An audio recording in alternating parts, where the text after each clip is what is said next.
What was your most profound experience with a plant? So again, earlier I talked about, chewing on calamus instead of like feeling it in my body and learning stuff.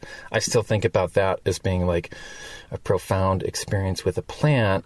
And the question is, what was your most profound experience with a plant? But there's probably not one most. Like there can be like a whole bunch of different most. It's kind of like, what's your most favorite child? And, like all of them in different ways. So I'm going to use that kind of logic and pick another thing. So I told a story earlier, the first question about when I was a kid digging up the yucca root. And ironically, and I've only ever thought of this as I was answering these questions, the first plant that I wildcrafted intentionally as medicine was burdock. And again, big, long, super deep taproot, which I dug up with a really too small hand trowel.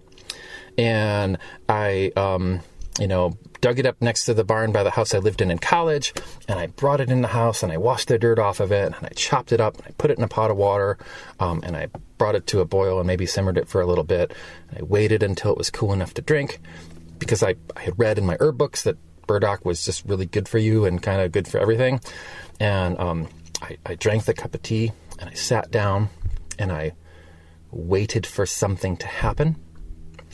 And I think that everything that has happened with me ever since that first cup of intentionally wildcrafted tea is what happened from that first cup of wildcrafted tea. So that strikes me as pretty profound.